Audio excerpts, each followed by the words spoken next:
నొప్పి మాయం సర్జరీ దూరం ఆపరేషన్ లేకుండా మోకాళ్ల నొప్పులకు ఆధునిక చికిత్స ప్రాణ పెయిన్ క్లినిక్.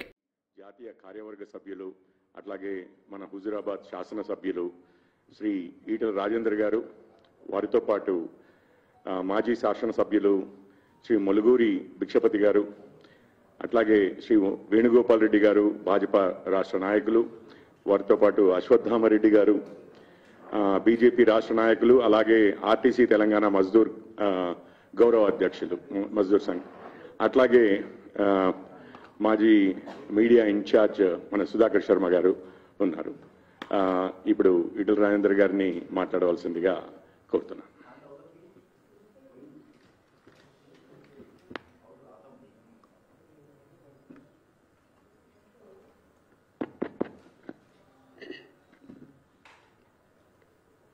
గత కొన్ని నెలలుగా కేంద్ర ప్రభుత్వం మీద, భారతీయ జనతా పార్టీ మీద అదే పనిగా కేసీఆర్ గారు, వారి మంత్రివర్గ సహచరులు, శాసనసభ్యులు విషం కక్కే ప్రయత్నం చేస్తున్నారు. పాడిందే పాడమన్నట్టుగా అబద్ధాల ప్రచార హోరును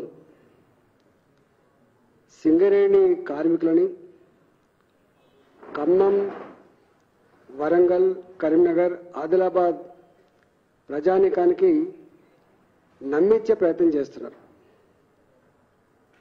నేను అసెంబ్లీ సాక్షిగా సవాల్ చేసిన స్వయంగా ప్రధానమంత్రి నరేంద్ర మోడీ గారు రామగుండం గడ్డ మీద నుంచి భారతీయ జనతా పార్టీగా కేంద్ర ప్రభుత్వ పరంగా నేను ఇక్కడ హామీ ఇచ్చిపోతున్నా, సింగరేణి కాలరీస్, సింగరేణి సంస్థని ప్రైవేటు పరం చేసే ఆలోచన మాకు లేదు. ఉన్నంతలో అక్కడక్కడ మూతబడ్డ కంపెనీలు ఉంటే ఇవాళ ఓపెన్ చేసే ప్రయత్నం చేస్తున్నాం. అందులో భాగమే రామగుండం ఎరువుల కర్మాగారానికి 6,000 కోట్ల పైచిలకు ఇచ్చి అతి తక్కువ కాలంలో దాన్ని పునరుద్ధరించి ఎరువుల్ని ఉత్పత్తి చేస్తున్నటువంటి కేంద్రంగా రామగుండంని తీర్చిదిద్దిన మా ప్రభుత్వం మీరు ఎట్లా ఆ మాట అంటారని చెప్పినారు. వారే స్వయంగా అన్న మాట ఏంటంటే 51% వాటా రాష్ట్ర ప్రభుత్వాన్ని, 49% వాటా కేంద్ర ప్రభుత్వాన్ని. కానీ ఏనాడు కూడా సింగరేణి విధి విధానాల్లో కానీ, సింగరేణి పాలసీ మ్యాటర్లు కానీ పెద్దగా ఇన్వాల్వ్ అయిన సందర్భం లేదు. రాష్ట్ర ప్రభుత్వం ఉంది, చూసుకుంటుంది కదా, ముందుకు తీసుకుపోతుంది కదా అని చెప్పి అనుకుంటాం తప్ప ఎక్కడ కూడా మేం పెద్దగా ఇన్వాల్వ్ కావట్లేదు. మరి మా రోలే లేనప్పుడు ఎట్లా ప్రైవేటైజ్ చేస్తారని చెప్పి మీరు అంటున్నటువంటి ప్రశ్నకి ప్రభుత్వం దగ్గర నుంచి సమాధానం లేదు. కానీ మొత్తం కేంద్ర ప్రభుత్వం సింగరేణి ప్రైవేటైజేషన్ అని కొన్ని 100 సార్లు మాట్లాడుతున్న మాటకు నేను మళ్ళీ ఈ ప్రభుత్వాన్ని ఛాలెంజ్ చేస్తా ఉన్నా. ముఖ్యమంత్రి గారు కానీ, వాళ్ళ మంత్రులు కానీ ఎక్కడంటే అక్కడ సింగరేణి ప్రైవేటైజేషన్ కావట్లేదు అన్న దాని మీద, మీరు చేస్తున్న ఆరోపణల మీద చర్చకు నేను సిద్ధంగా ఉన్నా.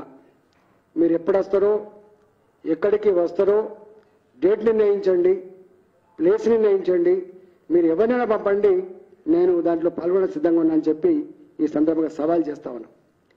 మొన్న ఈ మధ్య కాలంలో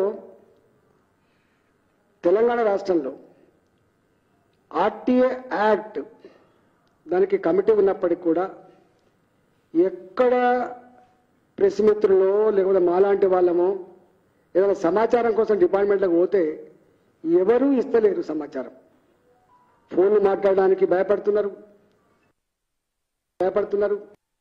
ఇవాళ ఆర్టీ యాక్ట్ అదొక అలంకార చట్టం అయిపోయింది, అలంకార సంస్థ అయిపోయింది తప్ప అది ఎక్కడ కూడా క్రియాశీలకంగా పనిచేస్తలేదు.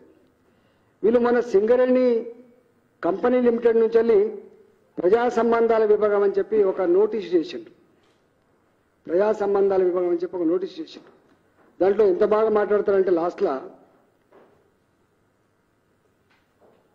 మీకేమైనా సమాచారం పొందవలసిన వారు కంపెనీ సెక్రటరీని కానీ కంపెనీ ఇన్ఫర్మేషన్ ఆఫీసర్ కానీ సంప్రదించవచ్చునని చెప్పి యజమాని తెలిపింది.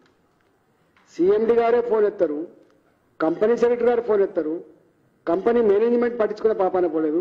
ఎవరన్నా సింగరేణికి సంబంధించిన సమాచారం గురించి ఫోన్ చేస్తే మమ్మల్ని అడగండి సార్, మేము ఇవ్వలేం సార్, ఒకవేళ మీరు మాకు ఫోన్ చేస్తూ ఉంటారు, మీ ఫోన్ ట్యాప్లో ఉంటాయి, మీ ఫోన్ ప్రభుత్వ నియంత్రణలో ఉంటాయి, మాకు ఫోన్ వచ్చినట్టుగా ఉంటే మమ్మల్ని సస్పెండ్ చేస్తారు, మమ్మల్ని ట్రాన్స్ఫర్ చేస్తారని చెప్పి వాళ్ళు భయపడే పరిస్థితి ఉన్నది. నేను స్ట్రేట్గా అడుగుతా ఉన్నా మళ్ళొకసారి, మొన్న చెప్పినా మళ్ళీ ఇవాళ చెప్తా ఉన్నా, యూపీఏ ప్రభుత్వం ఉన్ననాడు ఇబ్బడి ముబ్బడిగా కోల్ మైన్స్ని అలకేట్ చేసిండు ప్రైవేట్ కంపెనీలకి. ఇంత పెద్ద ఎత్తున సంపదని ప్రైవేటులకు కట్టబెట్టేటువంటి అధికారం మీకు ఎవరిచ్చిండ్రు అని చెప్పి స్వయంగా సుప్రీంకోర్టు ఇన్వాల్వ్ అయ్యి దాన్ని రద్దు చేసింది. రద్దు చేస్తే నరేంద్ర మోడీ గారి ప్రభుత్వం పార్లమెంట్లో చట్ట సవరణ చేసింది.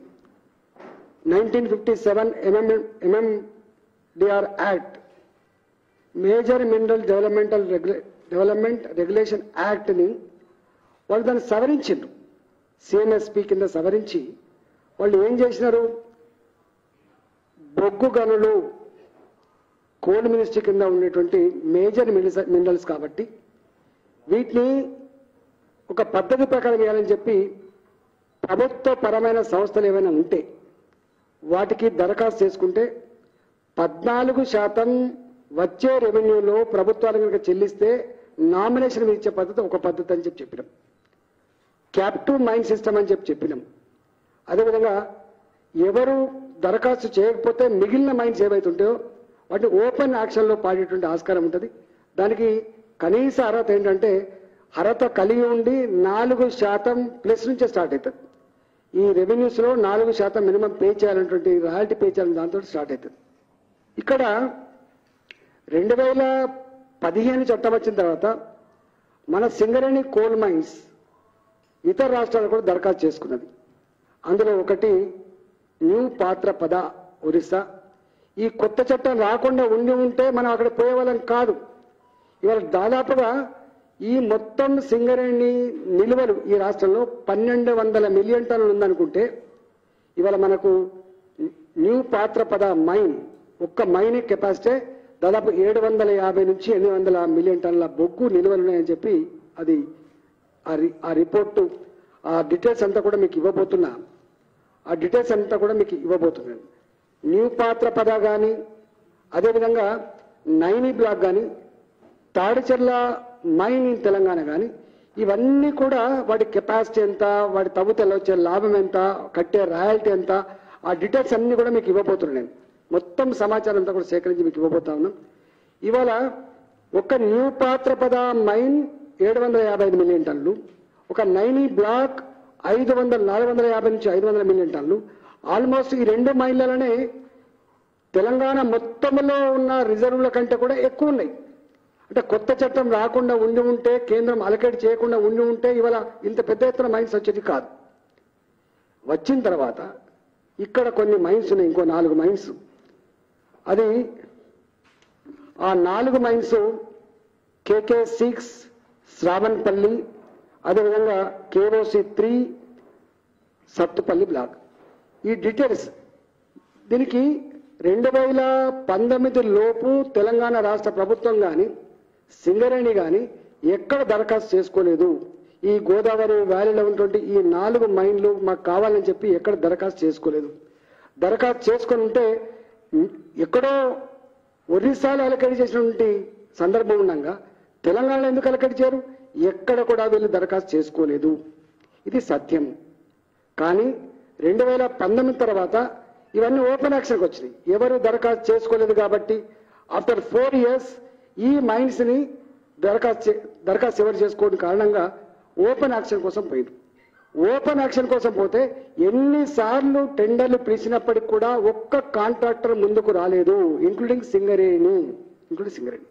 కానీ మొన్న ఈ 4 మైళ్ళు మళ్ళీ లేటెస్ట్గా ఆక్షన్ కోసం పోతే 4 టెండర్ ఫామ్లు కొన్నమాట వాస్తవం సింగరేణి. కానీ టెండర్ ఫామ్లు సబ్మిట్ చేయలేదు.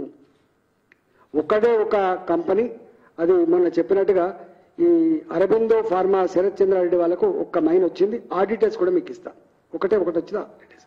అంటే ఎందుకంటున్నా ఈ మాట అంటే అలొకేషన్ కోసం దరఖాస్తు చేయనటువంటి ప్రభుత్వం ఇవాళ మాకు ఇయ్యలేదు అనేటువంటి మాట, ఇది తప్పుడు సంకేతం పోయే ప్రమాదం ఉంది.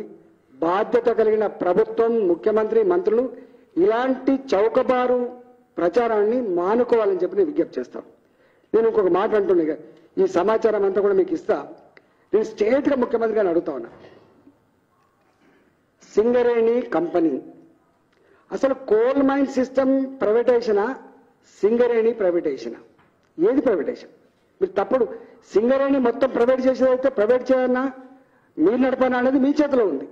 మీ చేతిలో ఉన్నదాన్ని సింగరేణి కోల్ మైన్స్ ప్రైవేటైజేషన్ అనేటువంటి మాట 100% తప్పు. ఇవాళ తెలంగాణ ప్రజలారా, సింగరేణిలో పనిచేసిన కార్మికులారా, ఈ తప్పును తప్పకుండా తిప్పుకొట్టమని చెప్పి నేను కోరుతా ఉన్నాను. రెండవది, నేను చాలాసార్లు చెప్పిన, తెలంగాణ వచ్చే నాడు 63,000 64,000 మంది కార్మికులు ఉన్న సింగరేణిలో 51 మిలియన్ టన్నులున్న బొగ్గు ఉత్పత్తి 64 మిలియన్ టన్నులకు పెరిగింది. 64 మిలియన్ టన్నులకు పెరిగిన తర్వాత ఉద్యోగుల సంఖ్య పెరగన్నా తగ్గన్నా? కానీ ఇక్కడ తగ్గింది. 63,000 64,000 ఉన్న మంది కార్మికులు 43,000 మందికి పడిపోయినమాట వాస్తవమా కాదా? తెలంగాణ వచ్చే నాడు 20,000 మంది కాంట్రాక్ట్ అవుట్సోర్సింగ్ ఉద్యోగులు ఉన్నటువంటి సింగరేణి 30,000 కాంట్రాక్ట్ అవుట్సోర్సింగ్ ఉద్యోగులకు పెరిగినమాట వాస్తవం కాదా? ఒకనాడు ప్రైవేట్ కాంట్రాక్టర్లకి కేవలం మట్టి మాత్రం వాళ్ళు తీసేసేది, బొగ్గు అంతా కూడా సింగరేణి తీసేది. కానీ ఇవాళ బొగ్గు ప్రైవేటు కాంట్రాక్టులకు ఇస్తున్నారు, మట్టి కూడా ప్రైవేట్ కాంట్రాక్టులకు ఇస్తున్నారు. ఒక్క మాట చెప్పండి, దాదాపు 3 మైన్స్, ఇవాళ 3 మైన్స్ దాదాపుగా ఒక్క దగ్గర కూడా భూపాలపల్లిలో ఉన్నటువంటి ఒక మైను, శ్రీరాంపూర్లో ఉన్న ఒక మైను, తర్వాత మనుగూరులో ఉన్న ఒక మైను. మనుగూరు, భూపాలపల్లి, శ్రీరాంపూర్ ఈ 3 జాగాలు ఉన్నటువంటి ఓపెన్ కాస్ట్ మైలు 100% ప్రైవేట్ కాంట్రాక్టర్కి ఇచ్చిన మాట వాస్తవం కాదా? నేను పేపర్ మీకు ఇస్తా. మొన్ననే ఆర్థిక ప్రగతి అనేటువంటి కొన్ని బుక్కులు వస్తూ ఉంటాయి. దాంట్లో సింగరేణి బుక్ కూడా ఒకటి ఉన్నది. సింగరేణికి ఇన్ని అవార్డ్స్ వచ్చినాయి. తెలంగాణ రాష్ట్రం వచ్చిన తర్వాత అనేక రకాల అవార్డ్స్ వచ్చినాయని చెప్పుకున్నటువంటి ప్రభుత్వానికి నేను ఒకటే సవాల్ చేస్తా ఉన్నా.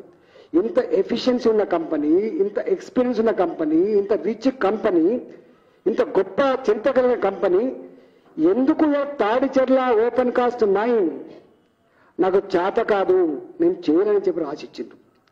నేను స్వయంగా కొట్లాడినాను. టీఆర్ఎస్ పార్టీ ఫ్లోర్ లీడర్గా రాజశేఖర రెడ్డి గారు Tadicherla open cast mine private కాంట్రాక్ట్కి ఇచ్చినాడు.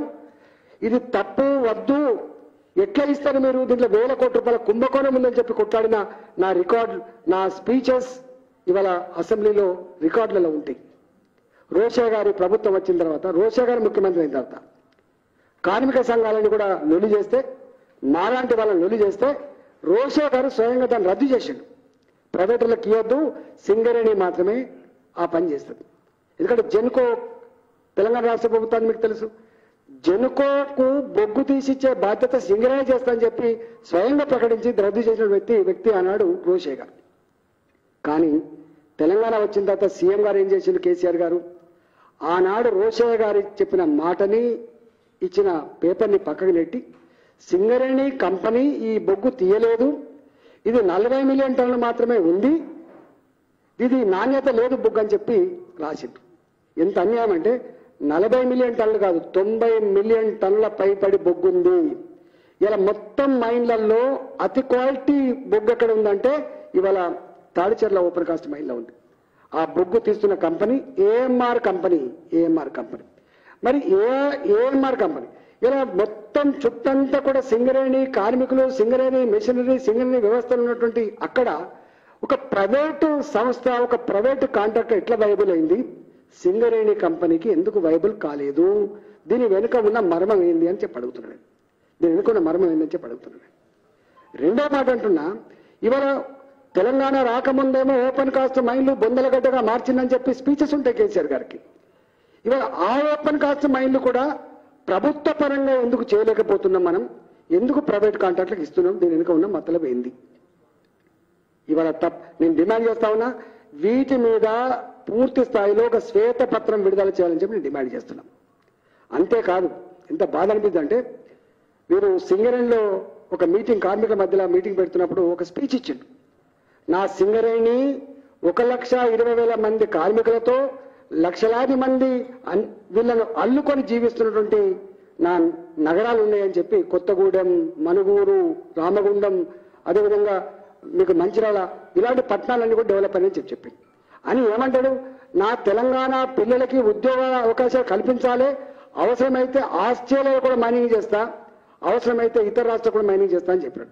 కానీ ఆస్ట్రేలియాలో మైనింగ్ చేసిన దేవుడెరుగు, కొత్త ఉద్యోగాలు చూడు దేవుడెరుగు, చివరికి నైని న్యూ పాత్రపద ఉద్దేశాలంటే నైని అనేటువంటి కోల్ మైన్స్ ని సింగరేణి కంపెనీ అక్కడ తవ్వకాలు చేయకుండా, బొగ్గు తీయకుండా అక్కడ కూడా టెండర్లు పెట్టింది ప్రైవేట్ కాంట్రాక్ట్ల కోసం. ప్రైవేట్ కాంట్రాక్ట్ కోసం టెండర్ పెట్టింది. టెండర్ పెడితే అది 25 సంవత్సరాలు 30 సంవత్సరాలు ఉంటుంది. టెండర్ అంటే ఒక 3 నెలల కోసం 4 నెలల కోసం ఉండదు. అక్కడ ఉన్న బొగ్గు రిజర్వ్ను బట్టి అక్కడ ఎన్ని సంవత్సరానికి ఎంత బొగ్గు తీయాలి, ఎన్ని సంవత్సరాలు తీస్తారని చెప్పి ఒక సిస్టమ్ ఉంటుంది. నైని బ్లాక్ 25 సంవత్సరాల కాలం పాటు బొగ్గు తీయాలని చెప్పి టెండర్ పిలిస్తే ప్రైవేట్ కంపెనీకి ఇచ్చింది. అంటే నాకు తెలిసి 1100 మరి 1200 టన్ను తీసేటువంటి టెండర్ వచ్చినట్టుంది. కోల్ కమిటీలో ఉన్నటువంటి సభ్యులు పట్టుబట్టి ఇది 20,000 కోట్ల రూపాయల స్కామ్ జరుగుతుంది అని చెప్పి ప్రధానమంత్రి గారికి స్వయంగా దరఖాస్తు ఇచ్చి దాన్ని రద్దు చేయించారు. నైని బ్లాక్ ని రద్దు చేయించినప్పుడు వాస్తవం కాదు చెప్పమని చెప్పండి. ఇవాళ ఆ నైని బ్లాక్ నీకు ధైర్యం ఉంటే, నీకు నిజాయితీ ఉంటే, తెలంగాణ ప్రజలకు, తెలంగాణ సింగరేణికి లాభం జరగడానికి ఉంటే, తెలంగాణ చదువుకున్న పిల్లలకు ఉద్యోగాలు అంటే దాన్ని వెంటనే సింగరేణి ఆధ్వర్యంలో ఆ బొగ్గు తీసే పని చేయమని చెప్పి కోరుతాను. న్యూ పాత్రపద దాన్ని కూడా వెంటనే స్టార్ట్ చేయమని చెప్పి కోరుతా ఉన్నా. కానీ మీకు ఇది చేత కాదు. డబ్బు కోసం కక్కుర్తి పట్టలు మీరు. ఎక్కడ సంపద వస్తుంది, ఎక్కడ డబ్బులు ఉంటాయి, ఆ డబ్బులు ఎక్కడ దండుకోవాలి, ఆ డబ్బులు ఎట్లా ఎన్నికలు ఖర్చు పెట్టాలి, ధర్మాన్ని ఎట్లా చెరబట్టాలి, ఓట్లను ఎట్లా కొనుక్కోవాలి, ఈ ఆలోచన తప్ప మీకు నిజమైన ఆలోచన లేదు. నేను మళ్ళీ డిమాండ్ చేస్తా ఉన్నా, ఇవాళ సింగరేణిలో 3 మైన్స్ 100కు 100% ప్రైవేటు కాంట్రాక్ట్ ఇచ్చి తవ్విపిస్తున్నమాట వాస్తవం కాదా? 2 నైని బ్లాక్ ప్రైవేటు కాంట్రాక్ట్లో మళ్ళీ టెండర్ పిలుస్తున్నమాట వాస్తవం కాదా? 3వది నువ్వు దరఖాస్తు చేయని మాట వాస్తవం కాదా? ఇదంతా ఒక ఎత్తు అయితే, ఆ సింగరేణి కంపెనీ ఆ లోడ్స్ అని మీకు ఇస్తా, చాలా రిచెస్ట్ కంపెనీ అంటాడు. వాళ్ళ నోట్లోనే ఇక్కడ ఉంటుంది డిస్కమ్ల బ్లాన్లు కొనుక్కున్నారు. ఆంధ్రప్రదేశ్ అప్పుడున్నప్పుడు కూడా బాన్లు కొన్నారు. అసలు ఆ సంస్థలే దివాలా తీస్తే ఆ బాన్లు వీళ్ళు కొన్నారు సింగరేణి. వాస్తవంగా సింగరేణి బాన్లు కొనలే, వీళ్ళు డబ్బులు పే చేయకపోతే బాండ్ల రూపంలో సింగరేణికి ఇచ్చిండు. రిచెస్ట్ సంస్థ ఉన్నటువంటి సింగరేణిని డిస్కమ్లు కానీ లేకపోతే ఆ power finance corporation Telangana, power finance corporation AP, వీళ్లకు డబ్బులు పే చేసే కెపాసిటీ లేకపోతే సింగరేణికి బాండ్ల రూపంలో ఇచ్చిండు డబ్బులు పే చేయలే ఇక్కడ. అట్లనే వీళ్ళు అంటున్నారు తెలంగాణ డిస్కమ్ నుంచి మాకు 15-16 కోట్లు రావాలి, మొత్తం ఒక 20,000 కోట్లు రావాలి. మేము మొదటి చెప్తున్నాం, దాదాపు 20,000 కోట్ల రూపాయలు సింగరేణికి రావాల్సినటువంటి బకాయిలు ఎందుకు ఇవ్వట్లేదు? దీనికి కారకులు ఎవరు? మీకు తెలుసు, సింగరేణి దాదాపు 1,000-1,100 మెగావాట్ల విద్యుత్ ఉత్పత్తి చేస్తా ఉంది. ఆ కరెంటుతో కూడా వీళ్ళకి ఇస్తున్నారు, తెలంగాణ ప్రభుత్వానికి ఇస్తున్నారు, జెన్కోకి ఇస్తున్నారు, డిస్కమ్లకు ఇస్తున్నారు. అట్లనే బొగ్గు కూడా ఇస్తారు. తెలంగాణ రాష్ట్ర ప్రభుత్వ ఆధ్వర్యంలో ఉన్నటువంటి సంస్థలకు, జెన్కోకు బొగ్గు కూడా ఇస్తారు. బొగ్గు పైసలు ఇస్తలేరు వీళ్ళు, కరెంటు తీసుకున్న పైసలు కూడా ఇవ్వకపోవడం వల్ల దాదాపు 20,000 కోట్ల రూపాయలు ఇవాళ సింగరేణి యాజమాన్యానికి, సింగరేణి కంపెనీ డబ్బులు రావాలి. అవి ఎప్పుడు ఇస్తారు, ఎట్లిస్తారో వాళ్ళకి చెప్పాలి. అట్లనే సింగరేణి కార్మికులు పిఎఫ్ కానీ జీపీఎఫ్ కానీ జమ చేసుకున్న పైసలు ఆనాడు ఎల్ఐసి తోటి ఒక ఒప్పందంలో జమ చేసుకుంటున్నారు. గా పైసలు కూడా మేము డిపాజిట్ పెట్టామని చెప్తున్నారు. మేము రిచెస్ట్ కంపెనీ చెప్పుకోవడం చెప్తున్నారు. ఇది హాస్యాస్పదం.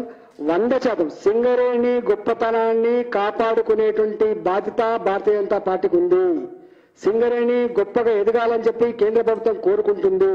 ప్రభుత్వ రంగ సంస్థలు రిచ్గా ఉండాలని, పిల్లలకు ఉద్యోగాలు కల్పించాలని, లాభాల పట్ల నడవాలని చెప్పి కేంద్ర ప్రభుత్వం కోరుకుంటుంది.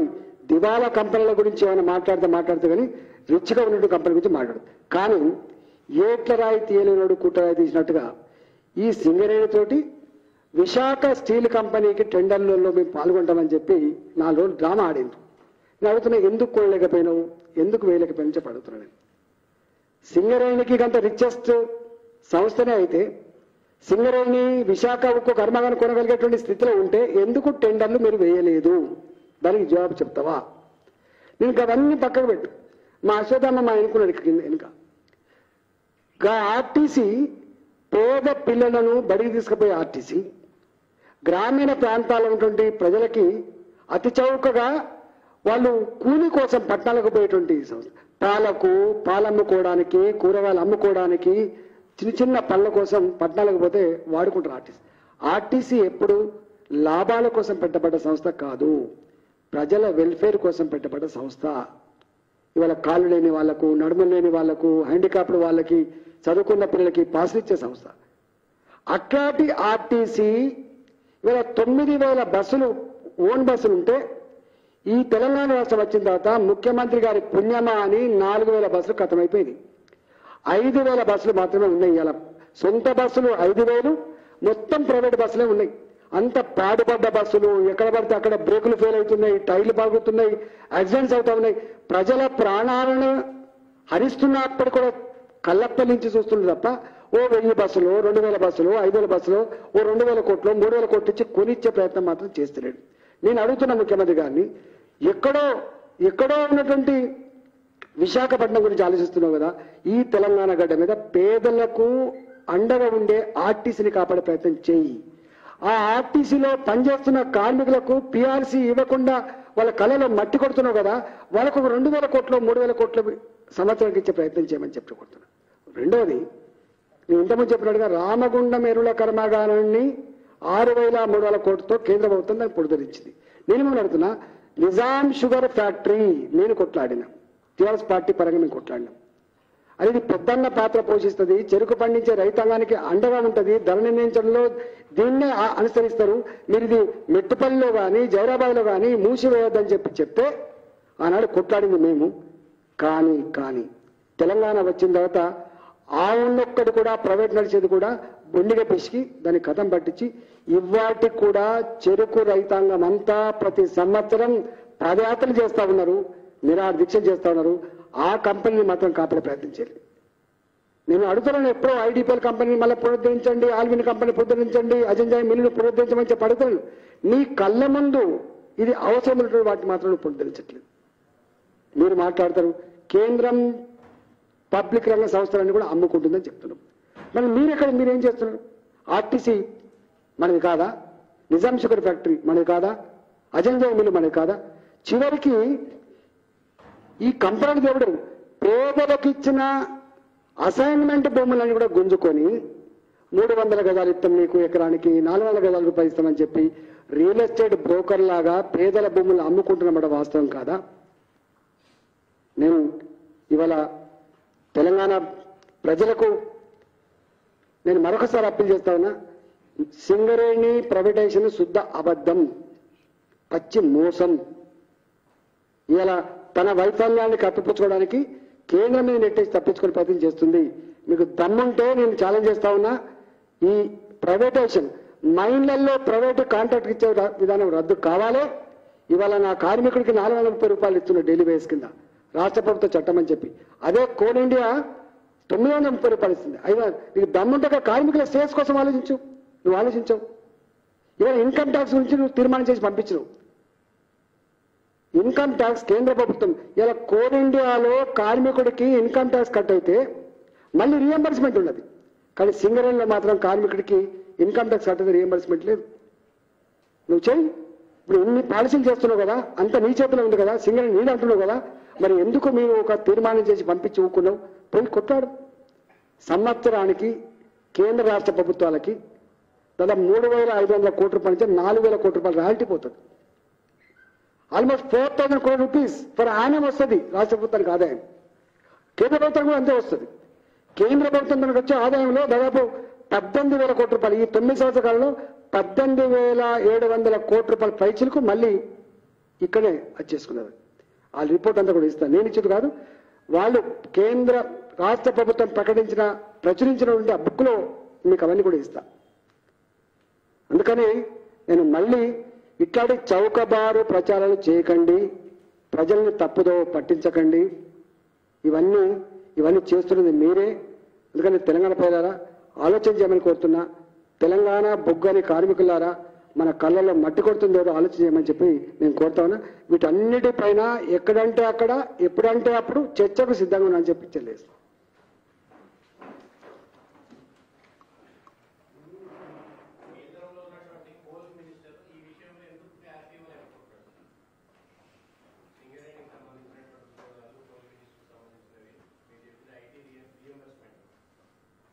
ఇప్పుడు ఇష్యూ నేను మళ్ళీ చెప్తున్నా, ఎన్నడూ కోల్ మినిస్టర్ కూడా వచ్చి చెప్పిండు ఇక్కడ, ప్రధానమంత్రి గారు వచ్చి చెప్పిండు. తర్వాత ఇంకా కోల్ మినిస్టర్ గారు కాదు, ప్రధానమంత్రి గారు స్వయంగా చెప్పిండు కదా, ప్రైవేటైజేషన్ శుద్ధ అబద్ధం అని చెప్పిండు. మిగతా ఆస్పెక్ట్స్ అంటే పోవాలి, వీళ్ళు మాట్లాడుకోవాలి, పోవాలి కదా. వీళ్ళు తీర్మానం చేసి పంపిన అసెంబ్లీలో సింగరేణి కార్మికులు వాళ్ళ జీవనమరణ సమస్య ఉంటుంది కాబట్టి, రిస్క్లో పనిచేసే వాళ్ళు కాబట్టి వాళ్ళు ఇన్కమ్ ట్యాక్స్ రద్దు చేయాలి. ఎందుకంటే ఆర్మీకి ఎట్లయితే రద్దు చేసిందో వాళ్ళు రద్దు చేయాలి. కోల్ ఇండియాలో రియంబర్స్మెంట్ ఉంది, మరి మనం కూడా ఇచ్చుకోవచ్చు కదా ఇంత రిచ్ కంపెనీ అయినప్పుడు. రెండవది కోల్ మినిస్ట్రీ దానికి ఒక చట్టం ఉంది, దాని చట్టం ప్రకారం ఫాలో అవుతుంది. మీకు తెలుసు, మీకు కమిటీ ఇస్తాను నేను పేర్లు. కమిటీలో ఎవరెవరు ఉంటారు మీరు ఒకసారి చూడండి. రాష్ట్ర ప్రభుత్వం నియమించిన ఐఏఎస్ ఆఫీసర్ దానికి ఎండీ ఉంటాడు, గుర్తుపెట్టుకోండి. 7 సంవత్సరాలు మొదదాకు 7 సంవత్సరాలు అన్నాడు. అసలు నిబంధనలకు విరుద్ధం. జనరల్గా సీఎండీ అంటే 3 ఏళ్ళు కంటే ఎక్కువ ఉండదు, కానీ 7 years ఉంచుకున్నాడు. అన్ని రకాల అతిక్రమణలకు పాల్పడుతున్నది రాష్ట్ర ప్రభుత్వము, దాని మీద సంపూర్ణంగా పెత్తనం చేస్తున్నది రాష్ట్ర ప్రభుత్వము, దాన్ని పిండుకుంటున్నది రాష్ట్ర ప్రభుత్వం, కానీ దాన్ని బాగు చేస్తున్నది అయితే రాష్ట్ర ప్రభుత్వం కాదు.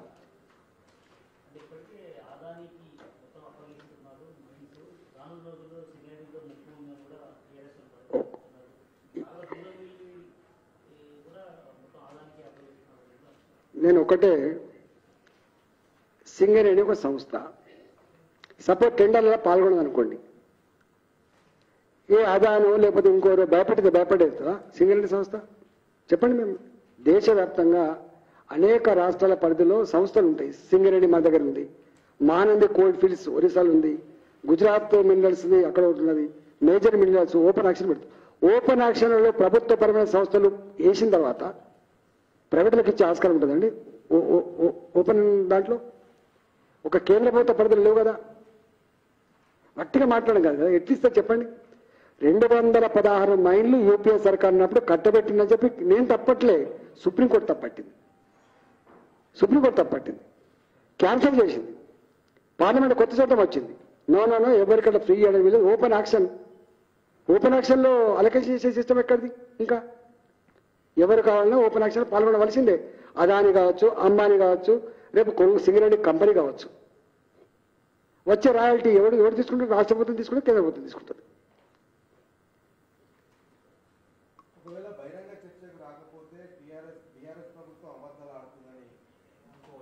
100%. నేను ఇప్పుడు ఎందుకంటే ఈ డీటెయిల్స్ అన్నిటితో కూడిన ఒక ఉత్తరం రాస్తాను చూస్తున్నా.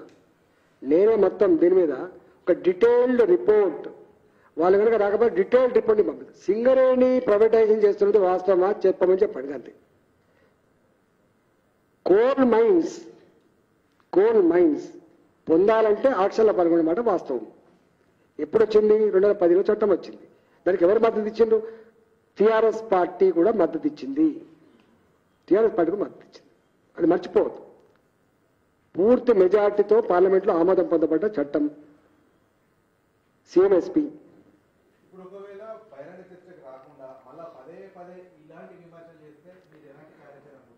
వాళ్ళు ప్రజాక్షేత్రంలో తెలుసుకోవాల్సిందే కదా. అంతిమ న్యాయనేత ఎవరు ఉంటారు?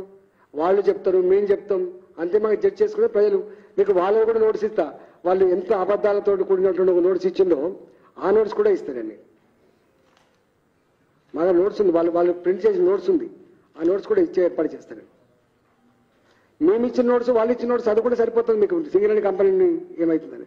వాళ్ళు ఎక్కడ వాళ్ళు ఇచ్చిన నోట్స్ కూడా సింగరేణి మొత్తం సంస్థ ప్రైవేటైజేషన్ ఎక్కడ చెప్తలేరు.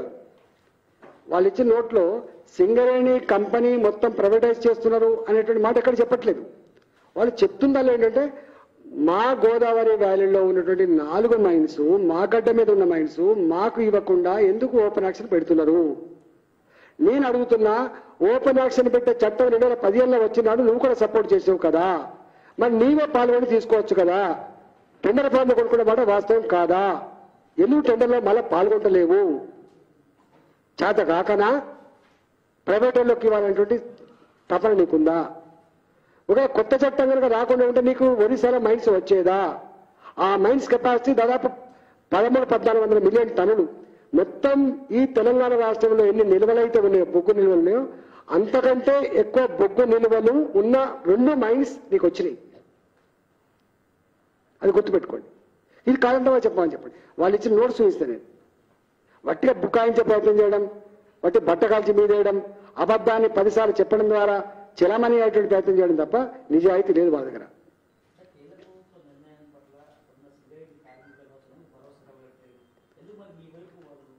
100% సింగరేణి కార్మికులకి మొత్తం తెలుసు.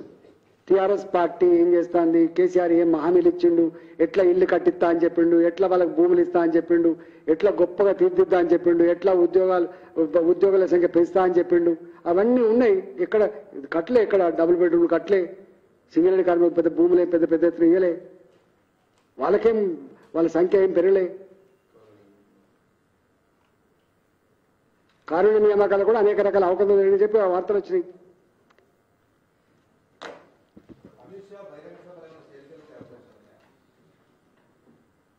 అది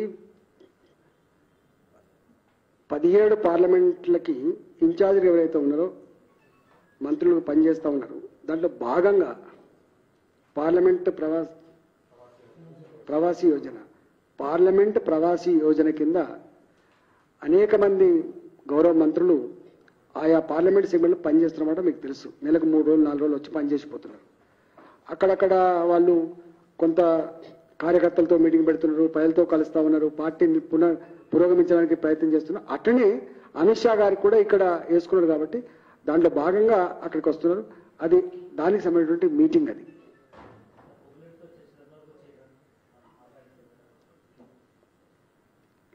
చర్చలు నా బాధ్యత ఉంది, నాది చేరికల కమిటీకి సంబంధించిన బాధ్యత. 100% ఎవరన్నా వస్తా అనుకునే వాళ్ళు కావచ్చు, న్యూట్రల్గా ఉన్నవాళ్ళు కావచ్చు, వాళ్ళతో మాట్లాడుతూ ఉంటాం. వాళ్ళు చిన్నపిల్లలు కదా, రాజకీయ నాయకులు అనే వాళ్ళు వాళ్ళ రాజకీయ భవిష్యత్తు ఎక్కడ ఉంటే బాగుంటుందో అట్లా ఆలోచిస్తారు వాళ్ళు. అక్కడ ప్రజలు ఏం కోరుకుంటున్నారు ఒకటి, రేపు ప్రభుత్వం వచ్చే ఆస్కారం ఉన్నది 2, కేసీఆర్ని ఓడగొట్టగలిగి ఇవన్నీ పారామీటర్స్ ఉంటాయి కాబట్టి ఇవన్నీ అసెస్ చేసుకుంటారు. 100% ఒకటి మాత్రం సత్యం, రాబోయే కాలంలో తెలంగాణ రాష్ట్రంలో పురోగమించే పార్టీ భారతీయ జనతా పార్టీ మాత్రమే. మీకు తెలుసు ఇలా మీకు మునుగోడు ఎన్నికలు ఉన్నాయి. మునుగోడు ఎన్నికల పూట కాంగ్రెస్ పార్టీ డబ్బులు పంపించదా టీఆర్ఎస్ పార్టీ? చెప్పండి, అడగండి, మీరు ఆ గుండె మీద చేసుకొని చెప్పమని చెప్పండి. ఈ రెండవది ఇవాళ కూడా మీరు ఎక్కడైనా కాంగ్రెస్ పార్టీ మీద చిన్న జరిగితే ఫస్ట్ స్పందించే వాళ్ళు ఎవరున్నారు చూసినా మీరు? కేసీఆర్ గారు స్పందిస్తారు, కేసీఆర్ గారి మంత్రులు స్పందిస్తారు. ఎక్కడో కాడ ఎన్నికల ముందు పెట్టుకుంటారా, ఎన్నికల తర్వాత పెట్టుకుంటారా, కానీ వాళ్ళు నాణానికి బొమ్మ బొరుసు లెక్క ఒక దిక్కు ఉండడానికి స్కోప్ ఉంటుంది తప్ప ఎంత బుకాయించినప్పుడు కూడా మీకు తెలుసు నేషనల్ పార్టీస్ ఎట్లా ఉంటుంది. ఢిల్లీ కేంద్రంగా చూస్తారు తప్ప ఆలోచన చేస్తారు తప్ప ఈ ఒక రాష్ట్రం ఏమైందని ఆలోచన ఉండదు. నాకు తెలిసి అంటే నేను ఎవరిని కించపరచట్లేదు, ఎవరు ఆరోపణ చేయట్లేదు, కానీ 100% మునుగోడులో కాంగ్రెస్ పార్టీకి 25 కోట్ల రూపాయలు పంపించినది జగమైన సత్యం. దానికి లెక్కలు ఉంటాయా, పత్రం ఉంటుందా, దానికైనా ఎవిడెన్స్ చూపిస్తాను నేను? చెప్పండి. ఇది నేను చెప్తే నేరం అయితే కావచ్చు, ఎందుకంటే ఎన్నికల ఖర్చు పెట్టాల్సింది 30 లక్షల రూపాయలు కదా, 20 లక్షలు, మరి 100 కోట్ల రూపాయలు స్వయంగా. అంటే ఎంత ఇన్సల్ట్ సంబంధించిన అంశం అంటే స్వయంగా ప్రజలే నాకు ఓట్లకు పైసలు రాలేదు, ఇంకా నేను పోలింగ్ బూత్కు పోలేదు, నాకు వచ్చి పైసలు ఇస్తేనే పోతా అంటాను. Nothing is secret. ఇక్కడికి వచ్చింది ప్రజాస్వామ్యం అనేది. ఎన్నికల కమిషన్ ఉన్నది, అటానమస్గా పనిచేస్తుంది, చర్యలు చేపడుతుంది. కానీ నా హుజరాబాద్ 600 కోట్ల రూపాయలు ఖర్చు పెడితే కూడా మరి ఏం చర్యలు లేవు. మీకు తెలుసు, రోడ్ల మీకు వచ్చిండు. మునుగోడులో హుజరాబాద్లో పరాకాష్ట. ఎవరు ఎక్కువ పైసలు ఇస్తే వాళ్ళకే ఓటేస్తాం. ఎవరు చెప్పిండ్రు? మునుగోడు ప్రజలు చెప్పిండ్రు. ఓపెన్ చెప్పిండు. అవన్నీ మీ దగ్గర ఉన్నాయి.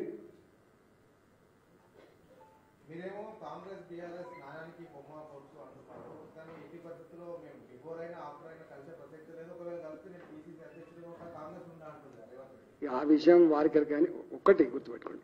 ఇవాళ మనం చూస్తాం, దేశవ్యాప్తంగా భారతీయ జనతా పార్టీని ఏకాకిని చేయాలి అని చెప్పి అన్ని ప్రాంతీయ పార్టీలు, కాంగ్రెస్ పార్టీ ఐక్యమవుతున్న తీరు మనం చూస్తూ ఉన్నాం. కాబట్టి అందరిని ఐక్యం చేసే ప్రయత్నం కూడా చేస్తున్నాం. మీకు తెలుసు, మొన్న రాజ్దీప్ సర్దేశాయ్ మీ ప్రెస్ నుంచి ఉన్నటువంటి వ్యక్తి వట్టిగానే మాట్లాడు కదా, దేశంలో ఉన్న అన్ని రాజకీయ పార్టీలకి ఎక్సెప్ట్ బీజేపీ మేము డబ్బులు ఇవ్వడానికి సిద్ధంగా ఉన్నా, ఎలక్షన్లో ఖర్చు పెట్టడానికి సిద్ధంగా ఉన్నా, నన్ను నాయకుడిగా ఎన్నుకోండి అని చెప్తున్నాడు. అంటే అర్థమేంటి చెప్పండి? ఎక్కడి నుంచి వచ్చినాయి పైసలు? ఇంత తక్కువ కాలంలో గిన్ని వేల కోట్ల రూపాయలు ఎక్కడి నుంచి వచ్చినాయి? ఇవి తెలంగాణ పై సొమ్ము కాదా? వీళ్ళకి గుజరాత్ పై దోచుకునే అయితే ఆస్కారం లేదు, వీళ్ళకు కర్ణాటక పై డబ్బులు సంపాదించే ఆస్కారం అయితే లేదు. సంపాదించాల్సి ఇక్కడే కదా.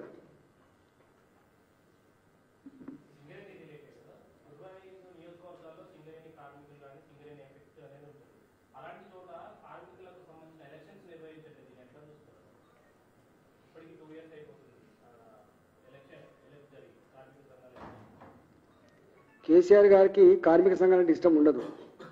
మీకు ప్రత్యక్ష ఎగ్జాంపుల్ వీరే.